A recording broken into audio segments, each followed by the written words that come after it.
Sa mundong ito na puno ng mga tao, bawat isa sa atin ay may kanyang-kanyang buhay. May mga pinagdadaanan, may mga pangarap na inaabot, at may kanya-kanyang kwento na nais ibahagi. Dito sa paaralan, isang maliit na mundo kung saan nagpapakita ng iba't ibang kultura, paniniwala at pag-uugali. Pero sa gitna ng lahat ng ito, may isang bagay na dapat nating pahalagahan, ang pagmamahal sa kapwa. Hindi ito kailangan ng mga malalaking gawain, kundi pwede natin ito ipamalas sa mga simpleng gawa. Tara't samahan natin tuklasan ang kapangyarihan ng pagmamahal sa kapwa. Ang pagmamahal ay nagsisimula sa tahanan. Ito ang pundasyon sa ating pagkatao kung paano tayo makitungo sa kapwa.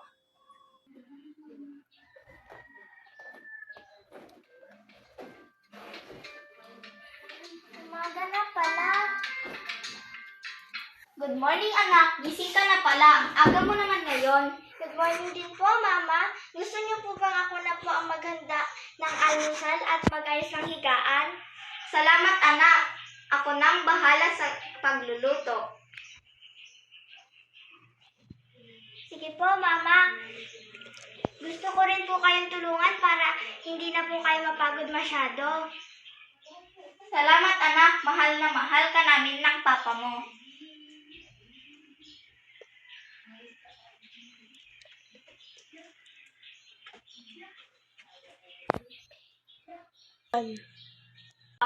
Mahal na mahal ko rin po kayo. Sige na, anak. Punta na ako sa kusina para magluto. Sige po.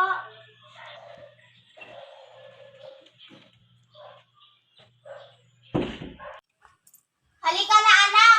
Umupo ka na at mag-almusal. Papa, papunta na po.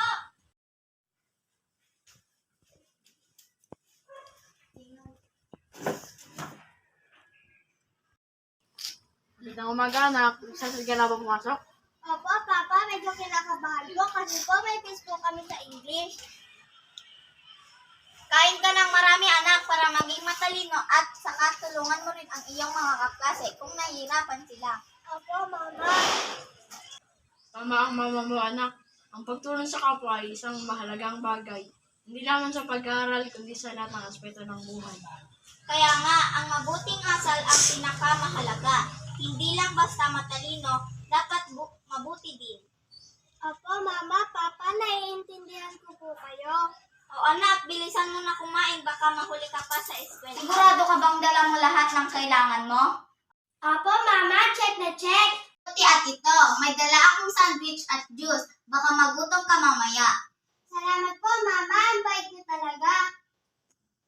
Ni Papa mo at mag-ingat kayo sa daan. Sige po, Mama, paalam na po. Papa, tara na po.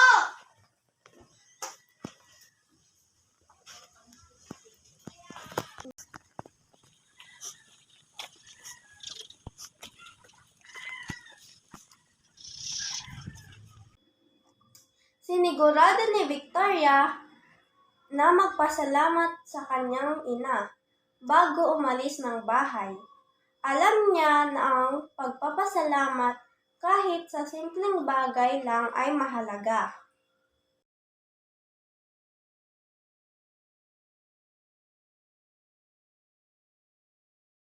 Andito na tayo, anak. Huwag mo kakalimutan ng painan sa'yo, ha? Opo, Papa, pasok na po. Paalam po. Sige, bye-bye.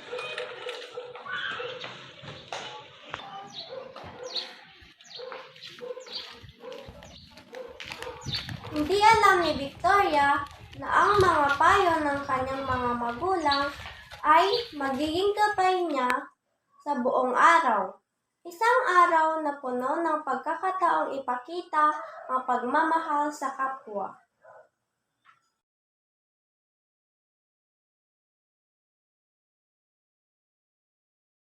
Pagpasok sa paaralan, agad na ipinakita ni Victoria ang kanyang kabutihan.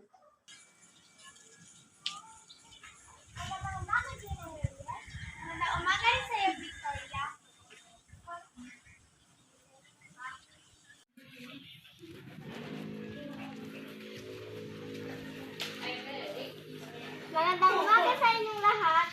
Victoria, magandang umaga.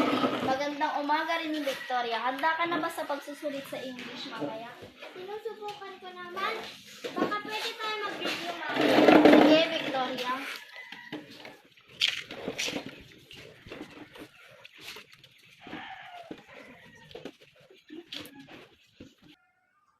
Sa simpleng pagbati ni Victoria, na ipakita niya ang kanyang respeto at pagpapahalaga sa kanyang mga guro at kaklase.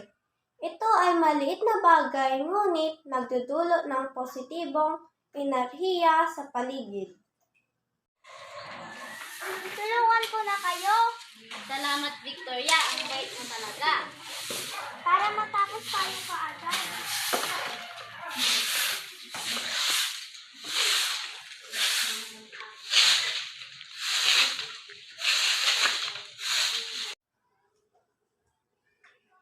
Walang pag-alinlangan na tumulong si Victoria sa paglilinis.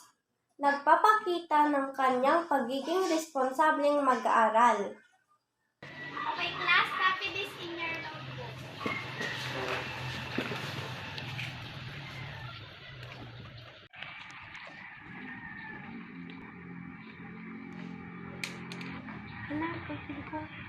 Marco, ito yung ballpen mo. Salamat, Victoria. Buti na lang nakita mo. Isang simpleng gawa pero malaki ang impact. Ipinakita ni Victoria ang kanyang pagmamahal kay Marco. Ma'am, pwede po ba kayo makausap? Sige, Victoria. Napansin ko po kasi medyo malungkot po si Tala. Baka po pwede po natin siyang tulungan. Salamat sa pag-alala, Victoria. Napansin ko rin yun. Kakausapin ko na lang siya mamaya. Mabuti ka talagang bata. Mabuti naman po. Sige po. Sa hallway naman, sa gitna ng kasiyahan, may hindi inaasahang pangyayari.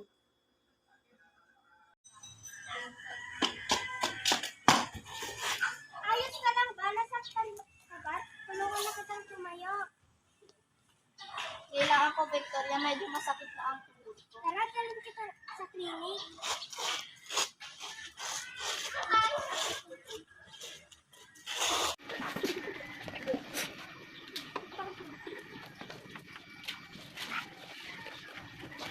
Okay na, kunting galos na lang. Magpahinga ka muna dito. Okay po, salamat po, nurse. Huwag kang mag-alala, babantayan kita. Salamat talaga, Victoria. Ang pagmamalasakit ay hindi lamang sa kakilala. Ipinakita ni Victoria na handa siyang tumulong sa sinuman kahit hindi niya kilala.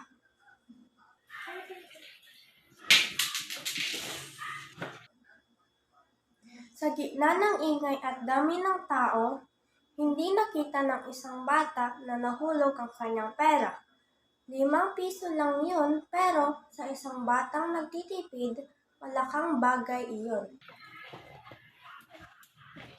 Excuse me, sa'yo ba itong nahulog? Ay, oo nga. Salamat. Buti na lang nahanap mo. Maraming salamat. Hindi nagdalawang isip si Victoria nang makita niya ang sitwasyon.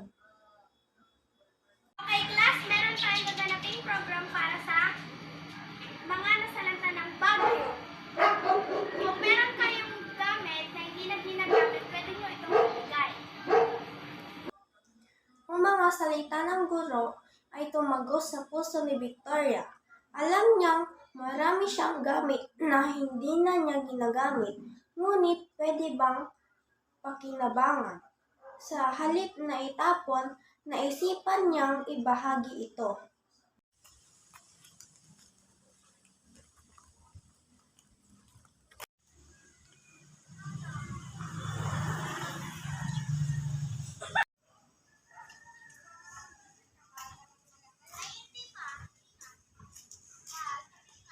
Anak. Naman po, Papa, sabi po ni Ginang Reyes na may donating program po kami. Pwede po pa ako mag-donate ng gamit na hindi na po natin ginagamit. Naman anak, napakagandang ideya yan. Alam mo ba, maganda matulungan ang nangangailangan At mas nakakatawa na magbigay kaysa tumanggap dahil makikita mo ang saya sa mukha ng ibang tao. Sige, tara na anak.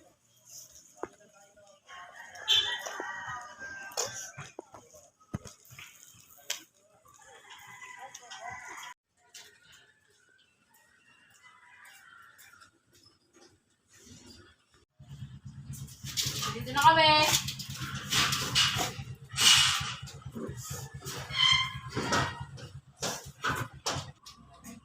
Kamusta kayo? Po ni Ma'am, may donating program po kami sa school. Baka po pwede po ako mag-donate. Magandang balita, anak. Mamaya, tulungan mo kami maghanap, anak. Sige po, masaya po akong makatulong sa iba.